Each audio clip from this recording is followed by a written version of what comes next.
ফাহমিদুলকে বিদেশের মাটি থেকে দেশের ছেলেকে দেশে ফিরিয়ে আনতে এখানে অবস্থান নিয়েছি এবং সিন্ডিকেটের দায়ে অনেকে এখন মুড়ি বেচে খাচ্ছে। এটা বলতে গেলে একটা তারা অপমান করে পাঠিয়ে দিয়েছে অযথা কারণে ডিসিপ্লিনেশনের মতো একটা ইস্যু দেখে তাকে বাদ দেওয়া হয়েছে।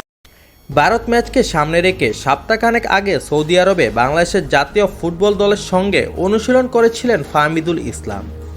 মরুদ্দেশে ক্যাম্প শেষে ঢাকা ফেরার কথা ছিল ফাহমিদুল ইসলামের, তবে দলের সঙ্গে না ফেরায় নানা জল্পনা কল্পনা শুরু হয়।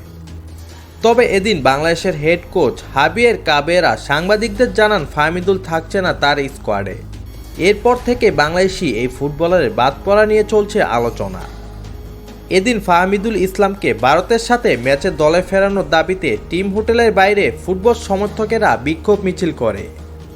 বাংলাদেশের ফুটবল সমর্থকেরা জানান ফাহমিদুলের সাথে অন্যায় করা হয়েছে, তাকে দলে না নিলে পরিণতি খারাপ হবে বলে জানান তারা।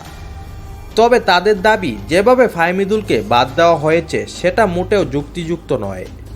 কোচের এমন সিদ্ধান্ত নিয়ে প্রশ্ন তুলেছে বাংলাদেশের সাবেক ফুটবলাররাও। ইতালিয়ান ফুটবলে চতুর্থ ডিভিশনে খেলা একজন খেলোয়াড় এবং ট্রেনিং ম্যাচে হ্যাটট্রিক করা খেলোয়াড়, যার মাঝে অনেক সম্ভাবনা আছে, তাকে ফাইনাল স্কোয়াডে রাখলে ভালো করত বলে জানান ফুটবল সমর্থকেরা। গত 10ই মার্চ সৌদি আরবে ক্যাম্পে যোগ দেন তিনি, যেখানে প্রস্তুতি ম্যাচে একাদশেও ছিলেন তিনি। অথচ তাকে বাদ দেওয়া নিয়ে কোচ কাবেরা ব্যাখ্যা করেন সে খুবই প্রতিভাবান ফুটবলার, দলের অন্য খেলোয়াড়দের সঙ্গে দেখা হওয়ায় তার জন্য ভালোই হলো। আসলে সে এখনও তরুণ, বাকিদের সঙ্গে মানিয়ে নিতে সময় লাগবে তার।